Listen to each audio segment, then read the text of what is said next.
quiere que el conocimiento de aquel templo sea totalmente olvidado.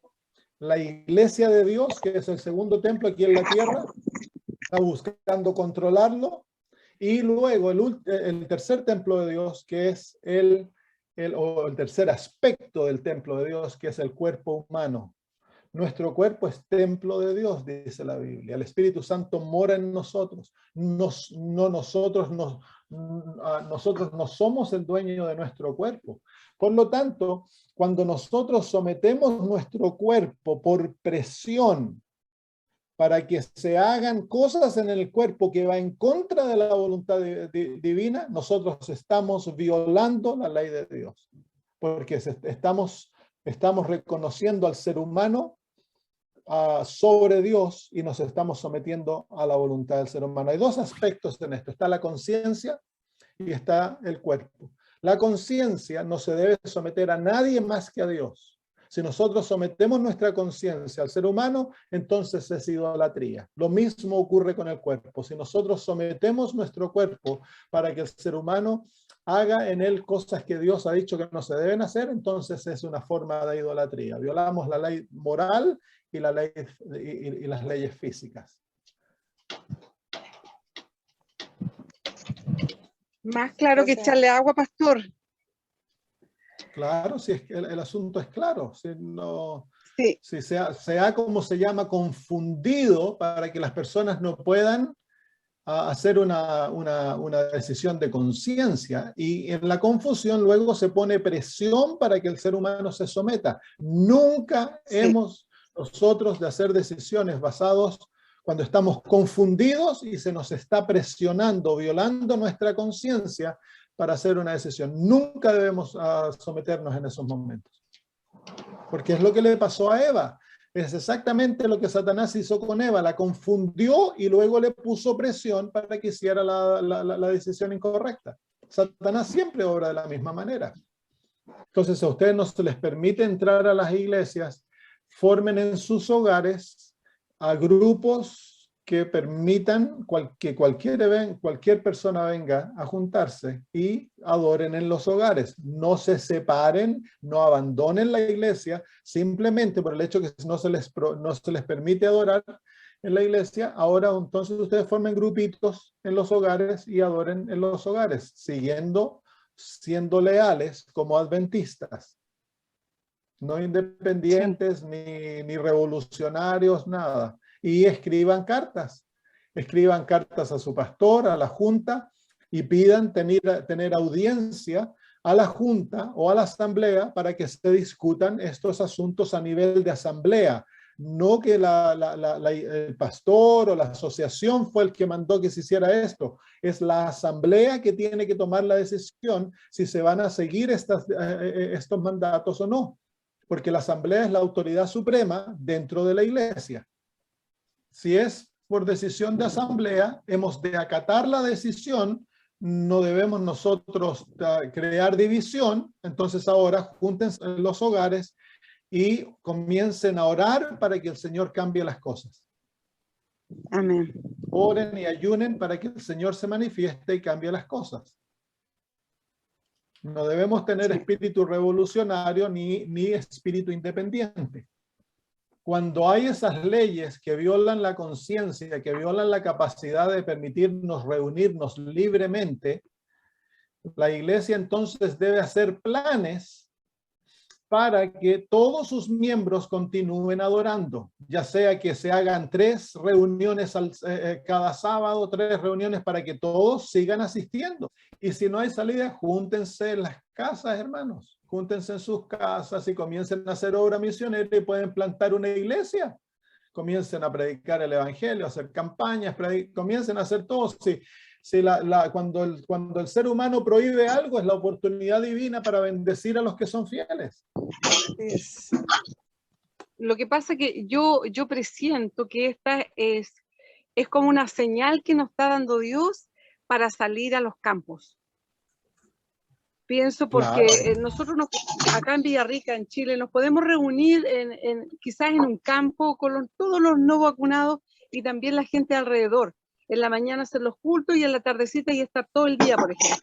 en una casa o cerca de ahí algo. Y trabajar, Claro, empezar a y trabajar. el llamado a salir al campo debía Papá. haber sido acatado ya hace tiempo. Así Sí. que sí, es una señal más que el Señor nos está mostrando que las cosas no se van a poner mejor, se van a poner peor, y que debiéramos estar en lo posible fuera de las ciudades. Gracias, Claro. hermanas. Muy bien, oremos y vamos a comenzar. Amén. Querido Señor, alabamos tu nombre por poder juntarnos, reunirnos a estudiar tu palabra. Te invitamos, Padre eterno, que tú seas el que nos hables. Estamos estudiando, Señor, acerca del espíritu de profecía, viendo, Padre, las marcas que identifican a un verdadero profeta. Y queremos pedir, Señor, que nos des entendimiento, que podamos, Señor, comprender y poner en práctica aquello que aprendamos y nos lleves a apreciar profundamente, Señor, el ministerio de Elena de White en nuestro medio. Gracias, Padre, en el nombre de Jesús. Amén. Amén.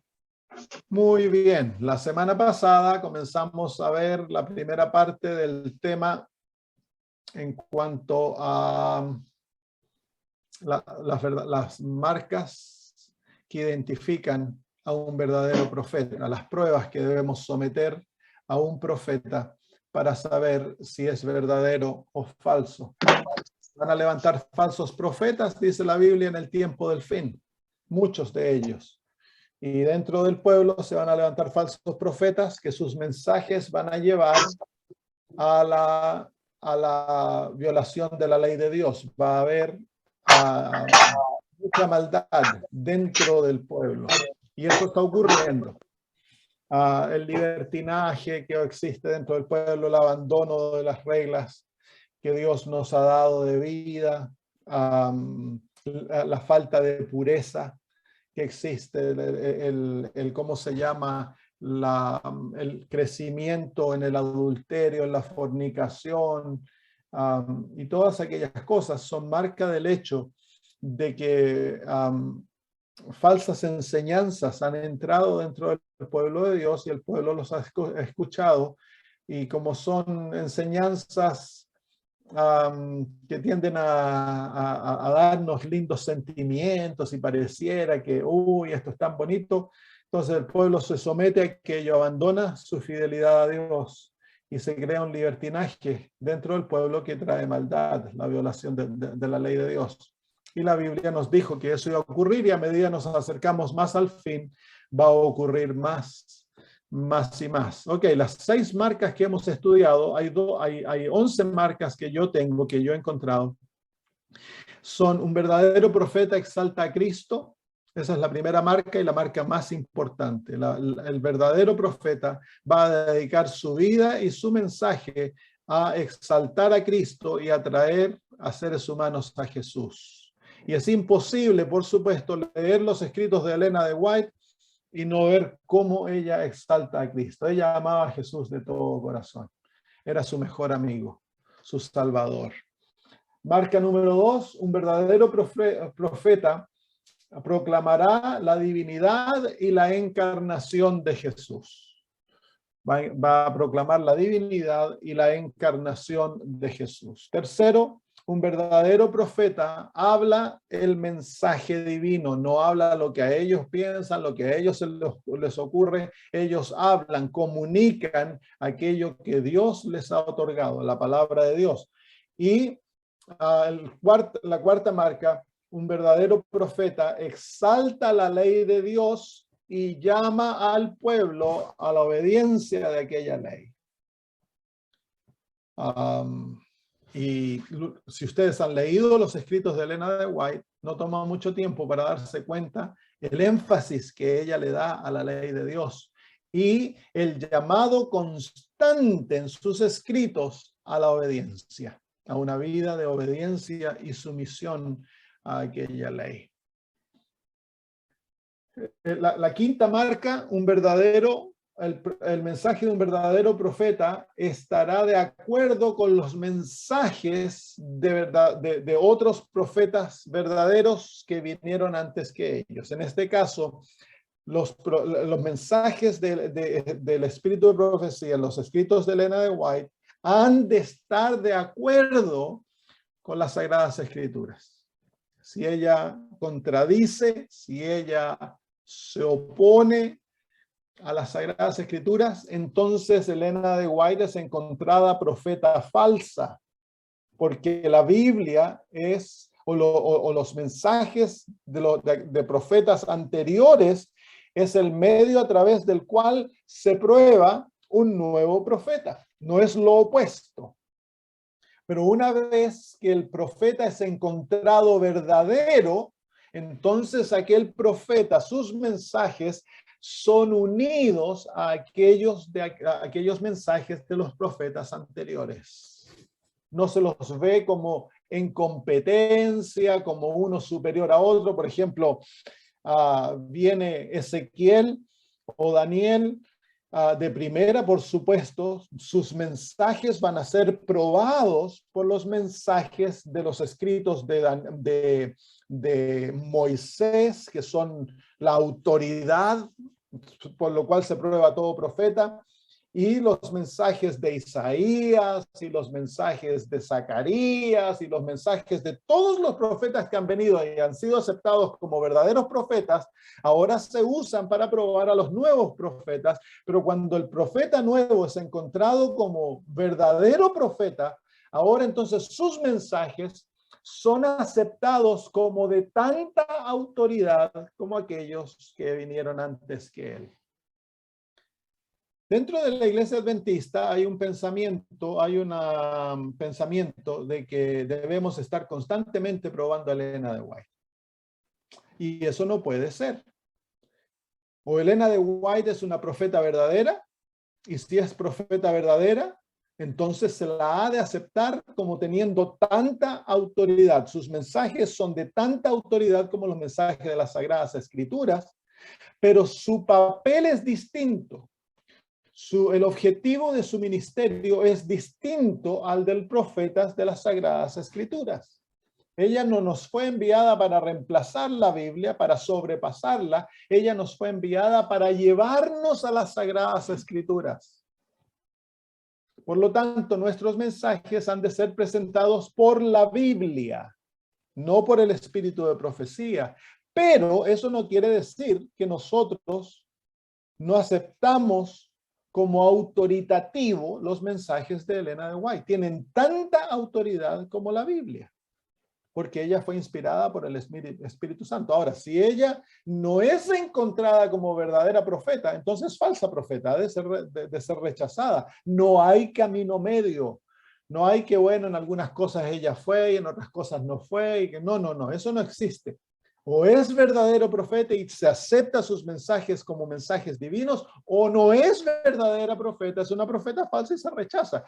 Pero no puede ser de que en cada generación nosotros sigamos probando como que ella fuera, ya no tenemos que reencontrar si es verdadera profeta. No. A Isaías no le hicieron eso, a Jeremías no le hicieron eso, a Daniel, a Ezequiel no le hicieron eso. Una vez que fueron aceptados como verdaderos profetas, ahora fueron aceptados y cada generación luego los acepta como verdadero profeta.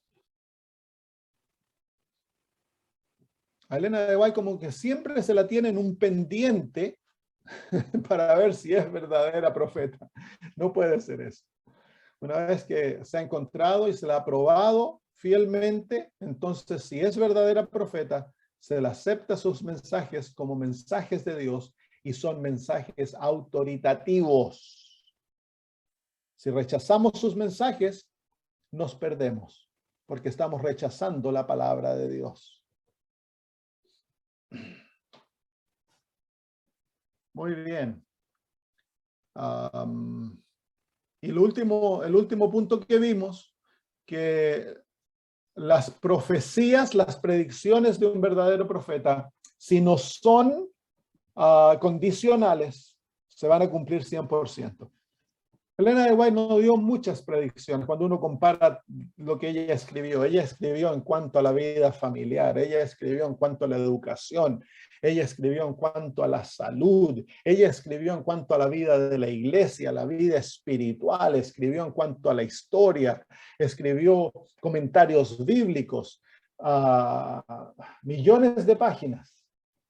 es la escritora más ávida en la historia de este mundo. No hay otra mujer que haya sobrepasado la cantidad de escritos que Elena de White produjo. Y hemos de recordarnos de que Elena de White tenía tan solo 3 años de educación formal. Es increíble. Y la calidad de sus escritos, a medida ella maduró, el libro El deseado de todas las gentes, es una obra de arte. Es una obra de arte. Es considerado el libro mundialmente, es considerado el libro más hermoso en cuanto a la vida de Cristo, y lo es. Pero ella escribió, por ejemplo, en las áreas de la salud, ella le habló a representantes del gobierno. Ella era, en sus días, ella era considerada una autoridad en la salud y era buscada para que le hablara a público. Esa fue la área donde ella fue más conocida en su influencia en cuanto a la temperancia y la salud. La palabra temperancia era en cuanto al asunto del alcohol, que era la droga de aquellos días, y su oposición a aquello, su posición en cuanto a la liberación de los esclavos, y todo aquello. Fue una mujer que influenció mucho los Estados Unidos en su vida, mucho. Entonces, el punto 6, pero en cuanto a profecías, ella dio algunas profecías. Por ejemplo, el levantamiento de los Estados Unidos a llegar a ser una gran nación. Cuando ella escribió aquellas cosas, Estados Unidos era una nación insignificante, se podría decir, en cuanto a los restos de los poderes del mundo. Una nación pequeña. Y sin embargo, ella escribió que iba a llegar a controlar el mundo. Y eso lo vemos nosotros. Y más aún, quedan cosas que Estados Unidos ha de cumplir y que han de pasar dentro de Estados Unidos que ella ha escrito que aún no se cumplen. El levantamiento del espiritismo moderno y cómo iba a llegar eventualmente a ser algo mundial. Y lo vemos hoy día a través de las películas, ¿cómo se llama? El espiritismo moderno. Ella predijo la guerra de la secesión en los Estados Unidos y cómo iba a durar mucho y que muchos iban a morir y adventistas iban a morir en ella. Ella lo predijo con lujo de detalles y se cumplió exactamente como ella lo predijo. Así que sus profecías fueron cumplidas. Ella dio algunas profecías que no se cumplieron porque eran profecías condicionales. Como lo mismo como el profeta Jonás, que predicó por 40 días que se iba a destruir Nínive, y Nínive no fue destruida, así que quedó como profeta mentiroso, pero no fue destruido porque se arrepintieron. Entonces era una profecía condicional. Muy bien. Vamos entonces al punto número 7. Un verdadero profeta es conocido por los frutos de su vida y de sus enseñanzas. Un verdadero profeta es conocido por los frutos. Y esto lo dijo Jesús. Vengan al libro de Mateo. Mateo capítulo 7. Mateo capítulo 7, versículos 15 al 20. Dice: guardaos de los falsos profetas, que vienen a vosotros con vestidos de ovejas, pero por dentro son lobos rapaces. Entonces, aquí tenemos algo bien difícil. Nosotros vemos a los falsos profetas como personas cristianas que aman a Dios. Por fuera son ovejas, pero por dentro son lobos rapaces. ¿Cómo vamos a saber si son falsos profetas, si están tan bien camuflados? Bueno, el Señor Jesús nos dice: por sus frutos los conoceréis. La producción de frutos es un principio universal. Se manifiesta en la naturaleza. Tú plantas un arbolito y no sabes qué arbolito plantaste. Alguien te vio y te dijo son ciruelas. y lo plantas y esperas por ciruelas, ciruelas, pasan algún tiempo, el segundo o tercer año, y te produce manzanas. ¿Qué árbol es? Es un manzano, pues. ¿Por qué? Porque te dio manzanas. No puedes seguirlo llamando ciruelo cuando te dio manzanas. Por su fruto lo conoces.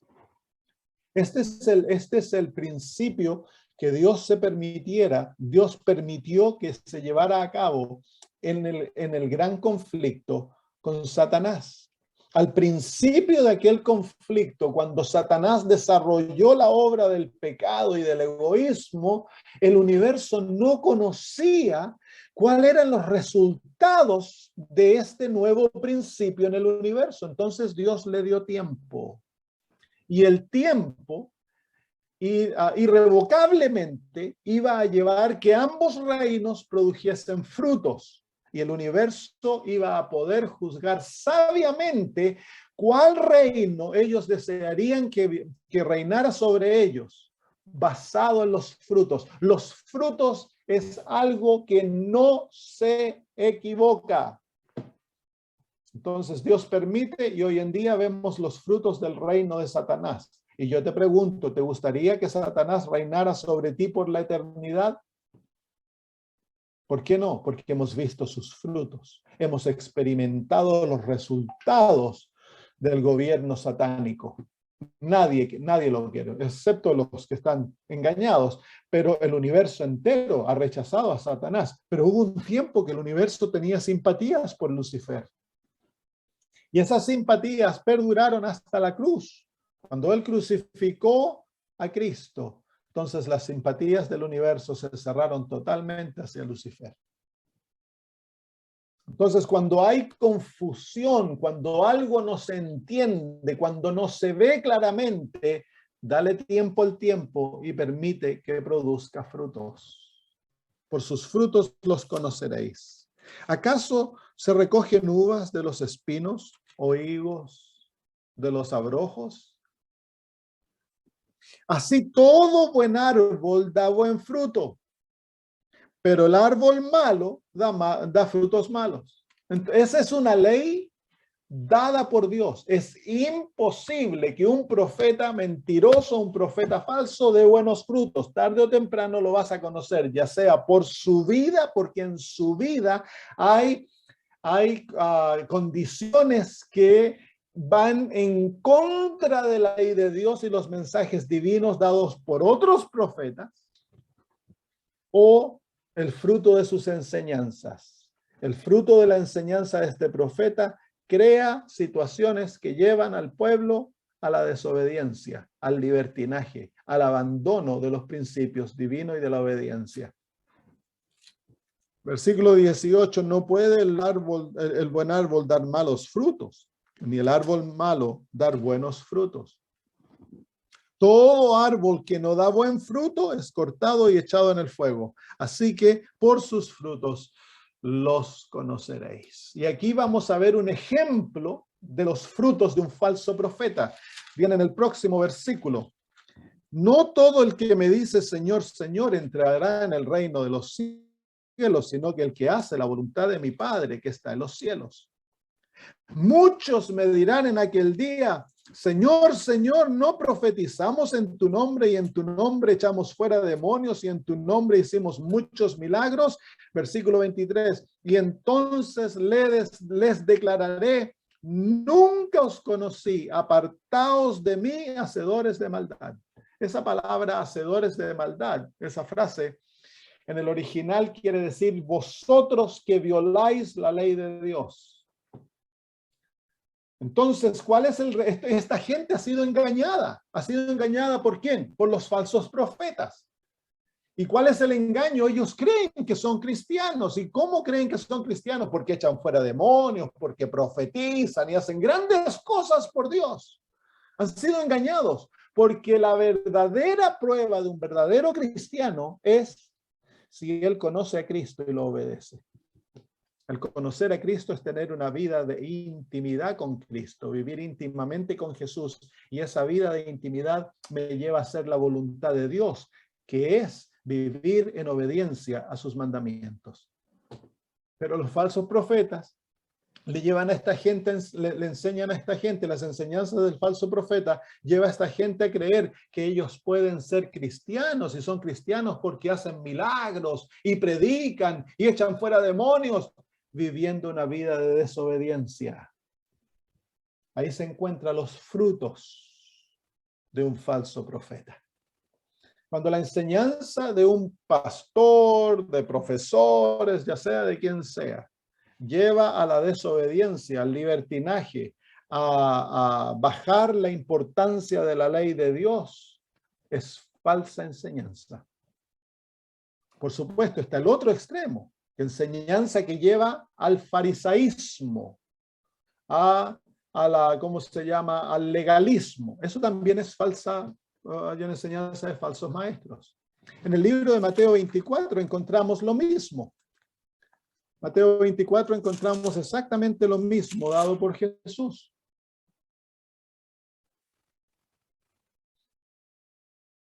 En el capítulo 24 el Señor Jesús dice en el versículo 11, dice, y muchos falsos profetas se levantarán y engañarán a muchos. Esto es dentro de la iglesia. Y versículo 12 dice, miren el resultado de las enseñanzas del falso profeta. Dice, y por haberse multiplicado la maldad. Esa frase es exactamente la misma frase que se encuentra en Mateo 7, donde el Señor dice, apartaos de mí vosotros que obráis la maldad. La voy a leer bien aquí. Versículo 23. Y entonces les declararé, nunca os conocí, apartaos de mí, hacedores de maldad. Esa frase, hacedores de maldad, es exactamente la misma frase donde dice aquí en el versículo 12, y por haberse multiplicado la maldad, exactamente la misma frase, es la violación de la ley de Dios. Así que las enseñanzas del falso profeta llevan a un auge de la violación de la ley de Dios, desobediencia a la ley de Dios dentro del pueblo de Dios. Cuando uno lee los escritos de Elena de White, es exactamente lo opuesto. Hay un llamado constante dentro del espíritu de los mensajes del espíritu de profecía a la fidelidad a Dios, vivir una vida de obediencia, la importancia de la ley de Dios. Eso está siendo constantemente exaltado y mostrado dentro del espíritu de profecía. Es por eso que sabemos que ella es un verdadero profeta, es una de las marcas de ello. Sus enseñanzas llevan a la santidad, sus enseñanzas llevan a la obediencia, sus enseñanzas nos ahincan a que nosotros crezcamos en la imagen de Jesús, que desarrollemos un carácter perfecto, que abandonemos el mundo, que dejemos las cosas del mundo, el amor del mundo, las modas, en todo aspecto de la vida. Esto se manifiesta tan claramente dentro de los escritos de Elena de White. Eso es parte del fruto, de los frutos, de sus enseñanzas. Si tú sigues las enseñanzas del espíritu de profecía, vas a ser una persona que vas a caminar muy cerca de Jesús y vas a odiar el pecado. Vamos al libro de Jeremías, capítulo 23. Estamos viendo el séptimo punto, la séptima marca, que es que un verdadero profeta es conocido por los frutos de su vida y de sus enseñanzas. Jeremías 23, 13 al 16.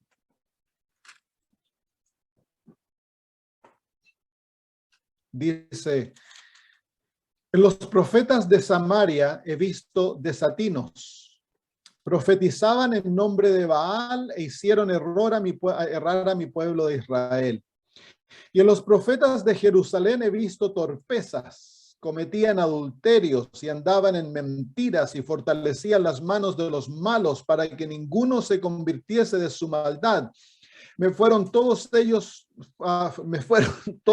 como Sodoma y sus moradores como Gomorra. Por tanto, así ha dicho Jehová de los ejércitos contra aquellos profetas. He aquí que yo les hago comer ajenjos y les daré beber agua de hiel, porque de los profetas de Jerusalén salió la hipocresía sobre toda la tierra. ¿Se fijan aquí que los profetas falsos tienden a vivir una vida de cierto modo? Cuando uno ve los profetas pentecostales, carismáticos, parecieran que son tan increíbles y se llenan la boca de hablando cosas y parecieran que hacen milagros y sanan a los enfermos.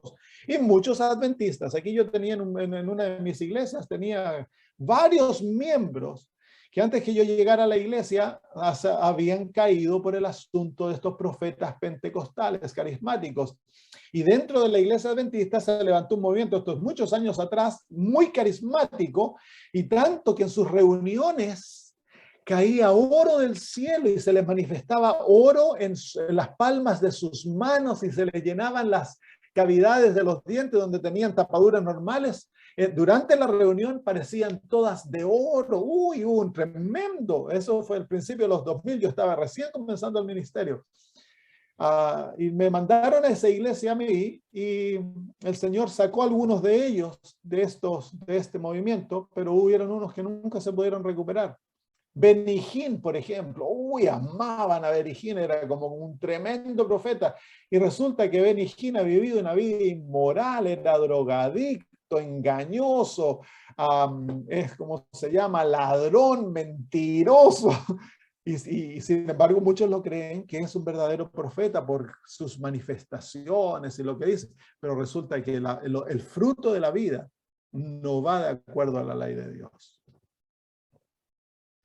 No va de acuerdo a la ley de Dios. Crea libertinaje en la manera de pensar, en la manera de ser. Vamos al libro de Ezequiel. Ezequiel capítulo 13. Ezequiel capítulo 13, versículos 22 al 23. Estamos viendo cómo aquí los profetas verdaderos identifican a los profetas falsos. 22 al 23. Por cuanto entristecisteis con mentiras el corazón del justo, al cual yo no entristecí, y fortalecisteis las manos del impío para que no se apartase de su mal camino, infundiéndole ánimo. Por tanto, no veréis más visión vana, ni practicaréis más adivinación, y libraré mi pueblo de vuestra mano, y sabréis que yo soy Jehová. Aquí está el profeta falso. El mensaje del profeta falso fortalece al impío y como debilita al justo. Y pasa a veces así, ¿no? Dentro de la iglesia, a veces se predican mensajes que le hacen sentir al que está en pecado como que es acepto ante Dios y que no hay problema y que todo está bien.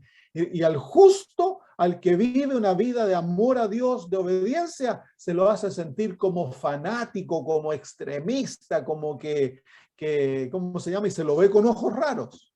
Mensajes falsos, pues. Capítulo 22 del mismo Ezequiel. Capítulo 22, versículos 23 y 24. Vino a mí palabra de Jehová diciendo, hijo de hombre, capítulo 22 es, di a ella, tú no eres tierra limpia ni rociada con... No, este no es el capítulo, lo tengo ahí.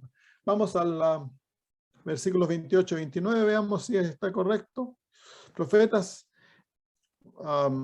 dice el versículo 28, y sus profetas recubrían con lodo suelto, profetizándoles vanidad y adivinándoles mentira, diciendo, así ha dicho Jehová el Señor, y Jehová no había hablado. El pueblo de la tierra usaba de opresión y cometía robo. Al afligido y menesteroso hacía violencia, y al extranjero oprimía sin derecho. ¿Se fijan que los profetas falsos predican un mensaje que llevan al pueblo a vivir una vida de rebelión y maldad? De rebelión y maldad. ¿Por qué es que hay tanta rebelión, tanta inmoralidad, tanta violación de la ley de Dios dentro del pueblo adventista? Es porque los mensajes se están llevando a aquello. Los pastores están predicando mensajes falsos, están predicando una justificación por la fe falsa, que se centra tan solo en el perdón, y básicamente le dan autoridad al pueblo que siga pecando. Le enseñan que no hay victoria sobre el pecado hasta que Cristo venga. ¿Cuándo? Vamos a seguir pecando hasta que Cristo venga. Escuché yo a un evangelista hace poco diciéndole a la gente que van a seguir pecando, así que no se preocupen cuando pequen, van a seguir pecando hasta que Cristo venga. Y entonces el Señor nos va a dar la libertad del pecado. Falso mensaje, mentira. Es un falso profeta, está predicando un mensaje que le da autoridad al pueblo a seguir pecando y se sienten aceptos por Dios, como que Dios acepta el pecado. No existe tal cosa. El mensaje del universalismo, que Dios nos salva a todos, no importa lo que pase, que al final somos todos salvos, también enseña exactamente lo mismo. Sigue pecando, no importa lo que hagas. Tú puedes matar, adulterar, violar, puedes hacer lo que sea. Al final vas a ser salvo de todos modos. Entonces son mensajes que el fruto lleva al libertinaje, a la desobediencia, a la rebelión. En los escritos de Elena de White uno encuentra exactamente lo opuesto. Un llamado constante a la obediencia, a la fidelidad, a la entrega propia, al abandono del yo. Constantemente, hermanos. Vamos a Miqueas, capítulo 3, versículo 11. Miqueas, capítulo 3, versículo 11. Estoy haciendo énfasis en esto, hermanos, porque nosotros estamos viviendo el ataque de un falso profeta.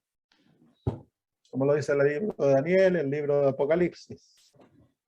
Entonces, tristemente, nuestros líderes han sido engañados.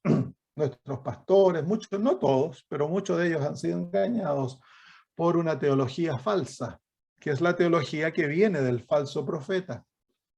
Es la misma teología que engañó al protestantismo y lo llevó a abandonar su fidelidad a la ley de Dios y a Dios mismo y lo volvió un falso profeta. Entonces, esta teología está siendo vendida en nuestros seminarios, en nuestros lugares de entrenamiento teológico a nuestros pastores. Y ellos lo enseñan luego a la iglesia. Y el resultado es que hay abandono del adventismo. Nuestra iglesia, nuestros miembros no conocen el adventismo, no conocen nuestro mensaje, no saben lo que significa ser un adventista, no saben lo que quiere, la diferencia entre el pueblo adventista y los demás, y las demás denominaciones. No conocemos el espíritu de profecía.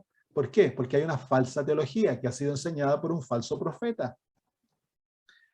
Miqueas 3:11 dice así: sus jefes juzgan por cohecho y sus sacerdotes enseñan por precio y sus profetas adivinan por dinero y se apoyan en Jehová diciendo: no está Jehová entre nosotros, no vendrá mal sobre nosotros. Sus profetas adivinan por dinero, aman la usura, aman están enamorados del dinero. Por eso cayó Balaam. El profeta Balaam cayó por amor al dinero. Y el profeta falso en el libro de Apocalipsis cae también por la usura, por amor al dinero. Uno ve a estos profetas carismáticos, andan todos vestidos con joyas y vuelan en sus propios aviones y tienen mansiones, manejan autos carísimos, se visten de la ropa más cara. Y sin embargo se llaman verdaderos profetas, aman el dinero y esto es lo que los lleva a tratar de ser pastores y profetas, porque saben que es una manera muy fácil de obtener dinero. Y dentro de la iglesia se ve muchas veces lo mismo. Entonces, aquí se encuentran las marcas de un profeta que que sus frutos no están de acuerdo a los principios bíblicos. Así que el séptimo punto era: un verdadero profeta es conocido por los frutos de su vida y por sus enseñanzas.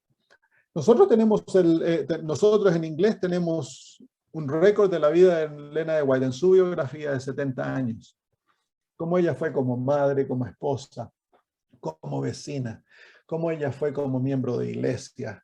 En cada aspecto de la vida nosotros tenemos un récord, porque ella dejó escrita y tenemos testigos que dejaron escritos a lo que ellos pensaban de Elena de White. 70 años nadie puede engañar, hermanos. Tú podrás engañar por 10 años, pero por 70 años no puedes engañar. Tu vida, 70 años, cuando has vivido tu vida en forma pública, tarde o temprano, van a salir los frutos de aquella vida. Y los frutos de Elena de White están manifestados. Yo acabo de leer un libro que es la historia de cómo comenzó la obra de Dios en Currumbin. Currumbin es el pueblito donde se encuentra el colegio de Avondale.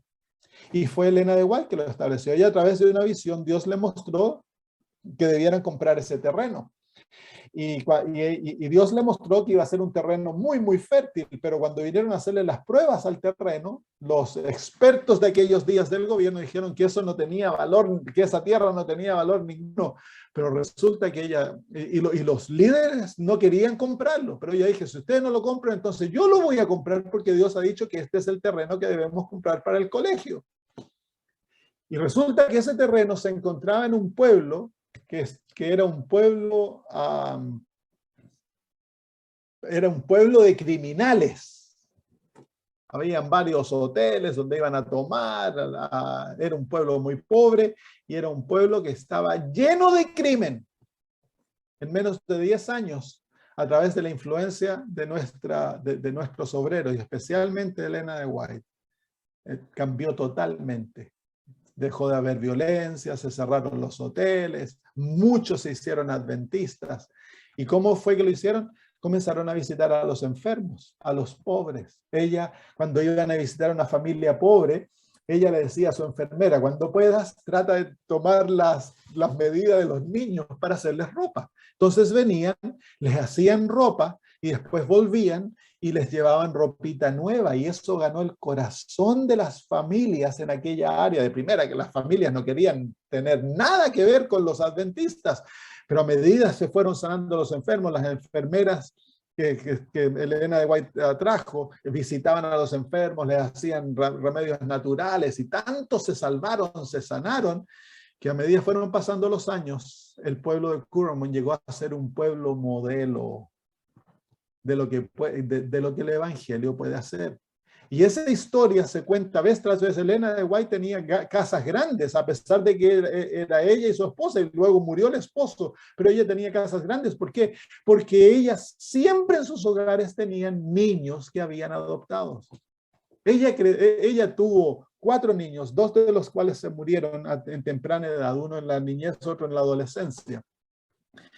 Pero ella fue madre a muchos niños que los crió adoptados, niños huérfanos que venían a su hogar.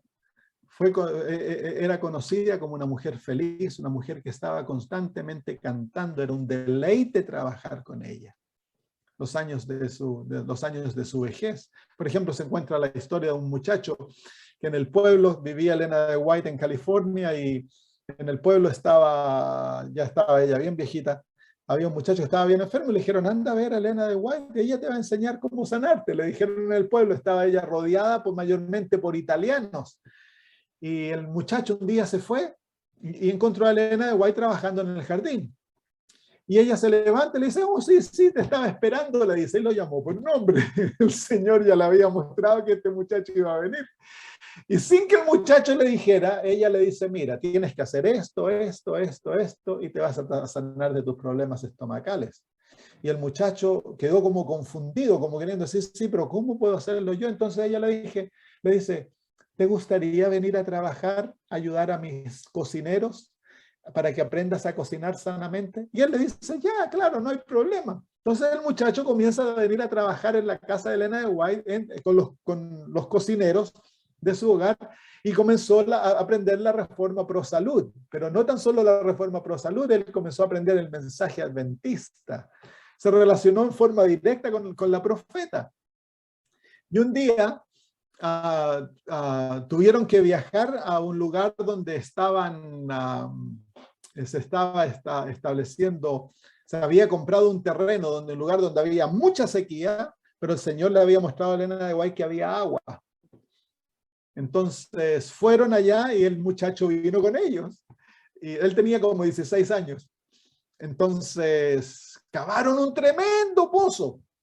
Y el hombre era dentista, el que estaba cavando el pozo, viene donde Elena de White y le dice, hermana White, le dice, hemos cavado, cavado, cavado y no hay agua. No hay agua. ¿Usted está segura que fue Dios que le dijo que había agua?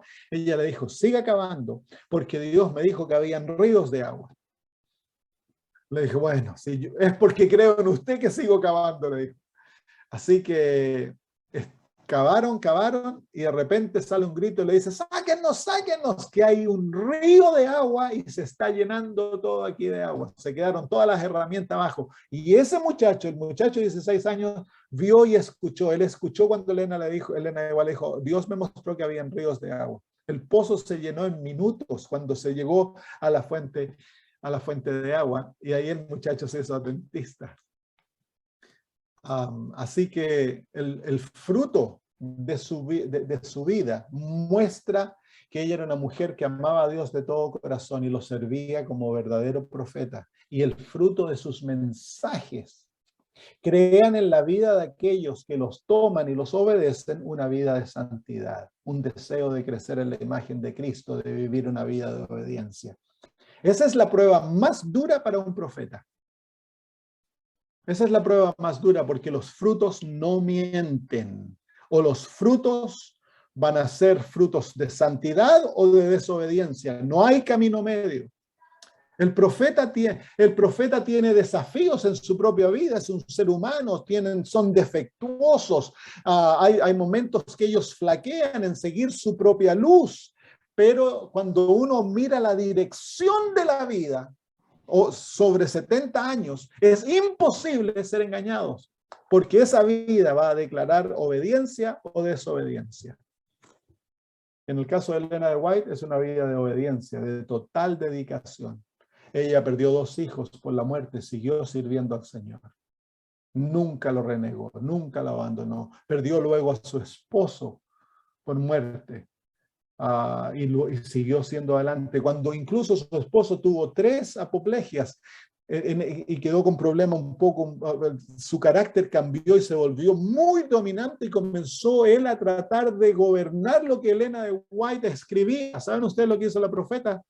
Se separó de él, porque ella le dijo, yo no puedo dejar que ningún ser humano influencie los mensajes que Dios me da. Ese era el nivel de su fidelidad, hermanos. Estuvo separada de su esposa como por 1 año, eventualmente se volvieron a juntar. Entonces se ve claramente en la vida de la profeta, una vida de absoluta dedicación, de amor a Cristo, un amor entrañable. Desde los 17 años hasta los 87 años, cuando murió, tenemos una vida, un ejemplo maravilloso que esta mujer dejó de fidelidad a Dios. Y el servicio a Dios, la obediencia a Dios maravillosa. Un ejemplo increíble. ¿Tenía defectos? Muchos, ella misma los reconoce. Si era ser humano, era como nosotros. Al profeta Elías, en el libro de Hebreos, mire cómo se habla al profeta Elías, se lo habla de él. Santiago capítulo 5. Santiago capítulo 5, versículo 17. Elías era hombre sujeto a pasiones semejantes a las nuestras. Ahí se encuentra el hecho de que el gran Elías, uno de los más grandes profetas del Antiguo Testamento, era un hombre sujeto a pasiones. ¿Y flaqueó Elías? Flaqueó Elías, sí, se asustó de una mujer y arrancó, perdió su fe, quería morir. Y sin embargo, a pesar de todo ello, fue profeta verdadero, porque es la dirección de su vida que muestra que él era profeta, los frutos de su vida. Lo mismo con Elena de White. Y en Elena de White no tenemos ejemplos donde ella haya abdicado como Elías, donde ella haya cometido un gran pecado como David. No tenemos ejemplos de esa magnitud, hermanos. Tenemos aquí y allá pequeñas cosas, que ella pierde el temperamento con su esposo y le escribe y le dice, perdóname por haberme enojado contigo, cosas así. Pero pero no adulterio, apostasía. No hay ese tipo de ejemplos en la vida de Elena de White. Tenemos una mujer que por 70 años sirvió a Dios entrañablemente. Ella amaba y anhelaba ser como Jesús. Y a medida que pasan los años, vamos viendo la perfección de su carácter, el crecimiento en perfección y la hermosura del carácter de Cristo reflejada en ella. Muy bien, avanzamos un puro punto hoy día, pero está bien. Quería hablar de eso porque esta prueba es la prueba más importante. Por sus frutos los conoceréis. Queridos amigos, cuando ustedes, si llega alguien, se levanta, oh, el Señor me dio visiones, sueños, no corran, déjenle tiempo. Comparen sus mensajes con los mensajes de la Biblia primero y del espíritu de profecía. Si parecen estar de acuerdo, déjenlo atrás de la mente, no corran. Permitan que los frutos se manifiesten. ¿Dan los frutos llevan a la fidelidad?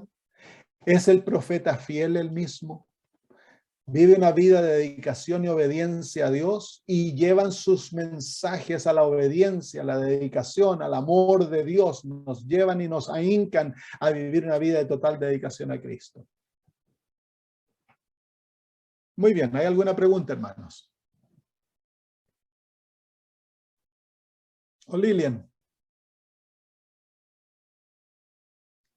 Ahora no puede abrir su micrófono, la Lilian. Ahora yo sí puedo. Ahora sí, ok, muy bien. Mariana. Bueno, no, yo lo que quería comentar, pastor, es que hace como unos 2, 3 años atrás apareció como una señora, me parece que era mexicana, y en nuestra iglesia varios hermanos la empezaron a escuchar, ¿no? Pero no sé, yo cuando ella hablaba, eran audios, ¿no? Y cuando ella hablaba era como que dramatizaba y después empezó a decir muchas cosas como lo que dice Elena, cuando el mensajero o mi ángel me llevó. Ella ocupaba, o sea, usaba las mismas palabras. Yo les dije a los hermanos, esto es una copia de lo que Elena, ella leyó los libros muy bien, se los aprendió, se los medio aprendió y los está repitiendo. Y los hermanos como que no, escuchémosla porque ella tiene un mensaje importante. Yo le digo, pero para mí es una copia de lo que Elena de White está diciendo. Y algunos hermanos como que dijeron, no, sí es verdad, y otros como me parece que siguieron. Pero yo digo, o sea, si una persona va a parecer así, que se invente algo, pero ¿cómo va a ir a copiar lo mismo? O sea, cualquiera se va a dar cuenta, los que hemos leído los libros, nos vamos a dar cuenta que es una copia, y eso fue lo que pasó, pero bueno. Claro, es que muchas veces lo hacen para poder tener... llamar la atención. Llamar la atención y tener autoridad, porque dicen, no, mira, ella habla muy similar a Elena de White. Entonces eso le da el sentido, entonces ella está en favor de lo que Elena de White ha dicho, pero hay que darle tiempo al tiempo, hay que juzgar sus mensajes, hay que ver, exalta a Cristo, todas las otras marcas que estamos hablando, pero la marca más determinante es la marca de los frutos, y para eso toma tiempo. Por casualidad no era adelante. ¿Cómo? Hernán, te dejo hablar en un ratito porque Lilian y Ani están antes que tú, hermano. Pastor, le quería preguntar también cuál es el nombre del libro que comentó, que leyó. Se llama... Cuando terminemos, me esperan un poquito, lo voy a buscar y se los muestro. ¿Ya? Es muy bonito, gracias. Es la historia de cómo comenzó la obra aquí en Currumbine. Muy linda. Ajá, gracias. Lilian, si tú puedes aprender tu micrófono y hacer tu pregunta, por favor. Sí, pastor, es una duda que yo tenía con una persona que es adventista. No la conozco personalmente, pero fue uno de los grupos de Facebook donde esta persona decía, realmente los adventistas tenemos que tener cuidado de casarnos solamente con las personas de nuestra propia raza. Y bueno, algunos le refutaban, le decían no es así, otros decían, bueno, sí es así. ¿Y en qué se basaban? Era de un escrito de Elena de White, que fue, ella decía que era preferible que no hubiera matrimonios mixtos en la época refiriéndose al matrimonio con los afroamericanos. Claro. Quería preguntarle en eso, si eso es algo, una recomendación que es restringida a esa circunstancia, o es universal? Está la recomendación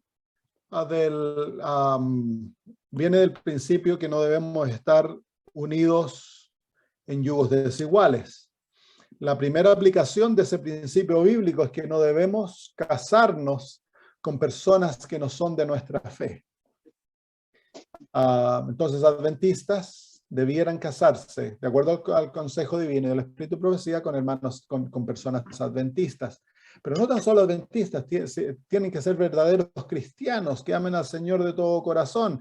Yo he encontrado muchas veces en jóvenes, niñas consagradas que aman al Señor y están esperando un esposo adventista, y Satanás les envía un chico adventista, pero es adventista de nombre, no es un cristiano, y les desarma la vida espiritual a estas chicas una vez que se casan.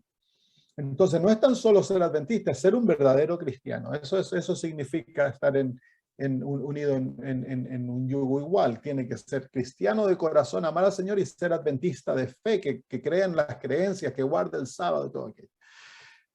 Luego eso tiene una aplicación racial al hecho de que, por ejemplo, cuando una persona se casa a un sudamericano, yo lo he visto mucho aquí en Australia, se casa un sudamericano con una australiana y la gran mayoría de esos matrimonios han fracasado por asuntos culturales, por asuntos emocionales. ¿Por qué?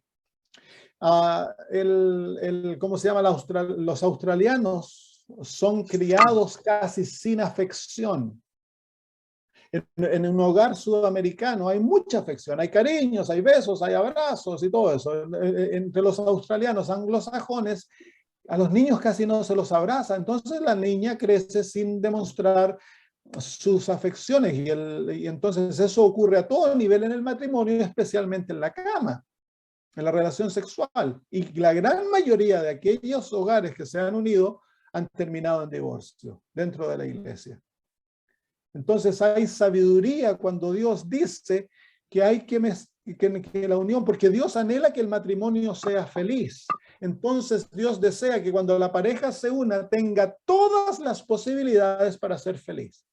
Y en el caso de un matrimonio de negritos con blancos, en los tiempos de Elena de White, habían tantos prejuicios contra los negritos y los mestizos, los niños nacidos de la unión entre un negro y un blanco, que Dios, a través de ella, mostraba que los adventistas no debieran unirse en esa unión, producto de tantos prejuicios, los prejuicios sociales, que recuérdense que Estados Unidos todavía estaba hundido en la esclavitud, veían a los negros como animales, no como seres humanos. Entonces, por ello, ella no lo hace porque ella tiene una actitud racial. No, ella habla, cuando ella habla de la gente de color, los habla como hijos de Dios. Ella propaga el hecho de que deben ser libres, que deben tener educación y todas esas cosas. Así que su consejo de la unión matrimonial entre blancos y negros tiene una aplicación local, en el hecho de que había tanto prejuicio, tanta dificultad, que el matrimonio tenía muchas chances de no ser un matrimonio feliz. Eso ha cambiado hoy en día. Por ejemplo, en América, el blanco y el de color viven en un aspecto cultural bastante similar. En el resto de Centroamérica, Sudamérica, no existen los prejuicios y las trabas que existían cuando se dio ese consejo. Ahora, si estuviéramos en un contexto similar a cuando ella escribió, ese consejo se aplica directamente. Pero ahora se casa una niña blanca con un muchacho de color que han crecido en el mismo país, tienen las mismas direcciones culturales y todo eso, entonces ya no existen, ese consejo no es aplicable para esa situación. La hermana de White escribe ese consejo para una situación específica en América, con el problema de las actitudes raciales que existían contra las personas de color y los mestizos. Gracias, pastor.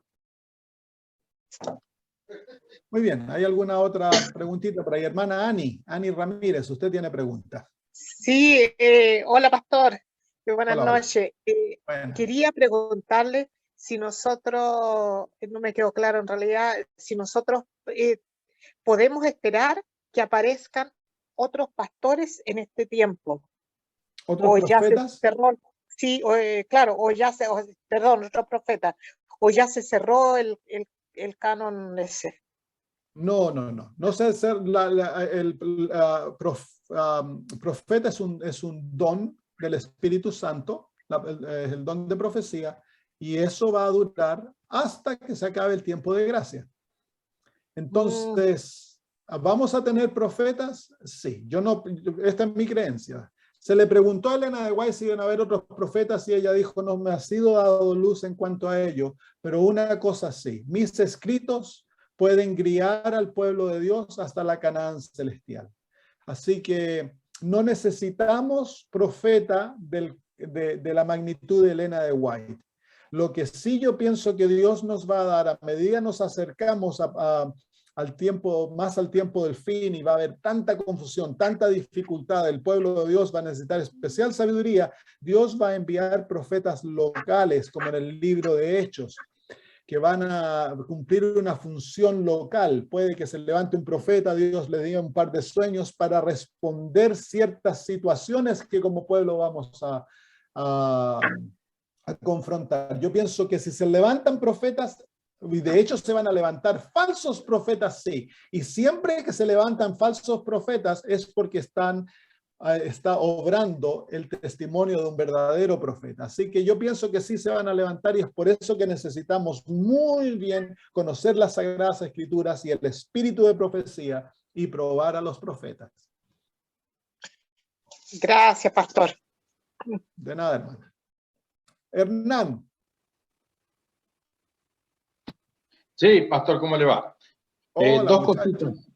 ¿Qué tanto tiempo? Primero, la primera hermana que habló seguramente, pregunto, ¿no? ¿Se refería a la señora esta Daisy Escalante como que imita a Elena de White en actualidad? Sí, yo creo que es ella. Sí, puede ser. Sí, pero es evidente que es un chasco. Pero bueno, al margen, es un comentario. En cuanto a lo segundo, que hablaban de Elena de White, justamente ayer estuve viendo un programa en vivo con 4 eruditos sobre Elena de White, el doctor Quispe, rector de una universidad de Perú, doctor Tim, Blanco de acá Argentina, que es el director de ACES, y Vladimir Polanco, ¿no? Son todos estudiosos profundos de Elena de White. Y hablaron justamente de este tema sobre el racismo. Y lo que siempre dicen ellos, y que muchas veces cometemos el error de leer a Elena de White de corrido, pero sin contextualizarla. Entonces, en cuanto al tema del racismo, ella lo hablaba en el contexto de su época. Y en su época, ella aconsejaba justamente, no, lo que decía usted, pastor, que las personas blancas con las personas de color no se unieran, pero por el riesgo que para ellos mismos consistía. Porque la mujer blanca que se casaba con un negro era echada de la familia, era posible, hasta llegaban a matarlos. Y lo mismo pasaba con la familia que era de color. Los echaban de su familia, de la casa, de sus iglesias. Entonces, no es que ella era racista de por sí, sino que aconsejaba, pero por el propio bien de las personas, en ese momento. O sea, en el contexto de ese momento, del momento de Elena de White. Hoy en día eso ya no es así, obviamente. Aunque yo repito... pero si ese contexto se da en alguna sociedad, entonces el consejo es válido y se debe acatar. Sí, claro. Es más, yo hoy no entiendo por qué en Estados Unidos hay iglesias para negros e iglesias para blancos. No lo entiendo. Eso viene producto de que dentro de nuestra iglesia hubo mucho racismo. Sí. Claro. Y por ejemplo, hasta el año 1940 en nuestros hospitales no se permitía gente negra. Claro. Y así hay historias. No se permitían que fueran líderes y todo eso. Entonces, los negritos, nuestros hermanos de colores, decidieron crear sus propias asociaciones y sus propias iglesias para solucionar ese problema. ¿A esta altura todavía? ¿Aún? no está a esta altura, pero eso viene por lo que se creó en las décadas de hasta los 40, 50. Todavía había una actitud de mucho. Tenemos que entender el contexto de América, de que el racismo era algo muy, muy arraigado en la cultura americana. Entonces eso se reflejó dentro de la iglesia. Tristemente, nunca debiera haber sido así. Ahora, en cuanto a Elena de White, la hermana de White, cuando uno lee, por ejemplo, sus mensajes que se escribe a la Asociación General, donde ella vez tras vez los reprueba por no abrir la obra en el sur, y en las ciudades del sur. En el sur era donde estaban los esclavos. Y ella vez tras vez dice que se debe hacer, y su mismo hijo, ella lo ayudó financieramente para que comenzara una obra marítima en el sur, que era, él compró un barco y comenzó, en el barco era una escuelita, y él iba de población en población en los ríos del sur de Norteamérica, haciendo obra misionera y ganando a hermanos de color y abriendo iglesias y todo. Él confrontó mucho problema dentro de la iglesia y afuera, pero él fue el pionero de la obra entre los hermanos de color. Y ahora la obra es muy grande, ¿no? Así que la hermana de White no tenía nada de racista. Esa es una acusación que se ha levantado totalmente falsa. Al contrario, se dice que nadie hizo más que ella justamente por la raza, mal dicho, por la gente de color. Dice que ella hizo muchísimo más que cualquiera por esa gente. O sea que lo que menos tenía era racista. Claro. Simplemente hay que contextualizar el momento y el lugar, obviamente, y el momento de la historia. Claro. Pero no es que sea racista por nada. Muy bien, hermana Annie, usted ya hizo la pregunta, ¿no? Porque su manito todavía está levantada, pero no sé si tiene otra pregunta y ya con esto terminamos. Ya, se fue la manito. Muy bien. Bueno, hermanos, un gusto estar con ustedes. Ahora vamos a orar y nos vamos. Querido Dios, gracias por darnos el don de la profecía a través de tantos profetas, a través de las edades. Tú nos has comunicado los mensajes tan necesarios para ser salvos, para corregirnos, para enseñarnos, para instruirnos, para guiarnos, Padre. Y lo has hecho a través de nuestra hermana Elena de White. Te agradecemos por su ministerio, Señor. Te agradecemos porque fue una mujer tan dedicada, que te amó de todo corazón, Señor, y dedicó toda su vida a tu servicio, Padre. Queremos pedir de que tú pongas en nuestro corazón amor por aquellos escritos que nos has dejado y que los escudriñemos, los leamos y los pongamos en práctica, Padre, que vivamos de acuerdo a la luz que nos has dado. Gracias, Señor. Bendícenos ahora al separarnos, guíanos, enséñanos, protégenos, Padre, hasta la próxima vez que nos veamos. Lo pedimos por Jesús. Amén. ¿Hubo alguien que quería hacer una pregunta antes que orara? Pastor, justo me mandó un mensaje mi hermana, me decía que si podía orar por una amiga que ella tiene que se llama Patricia, que está con cáncer del pulmón y ha estado con el respirador en el hospital, y en el hospital le agarró el COVID. Entonces la han tenido así con el respirador todavía, pero le han dicho, mire, ya su caso es muy avanzado, le vamos a sacar el respirador. Entonces ella le ha llamado desesperada a mi hermana, por favor oren por mí, porque ya sabe que obviamente va a morir. Y no está en paz, sino está muy nerviosa. Ya. ¿Cómo se llama? Patricia. Patricia, sí. Oremos. Nuestro amado Señor, venimos ante tu presencia porque nosotros sabemos y conocemos que tú eres el gran sanador. Para ti no hay caso difícil.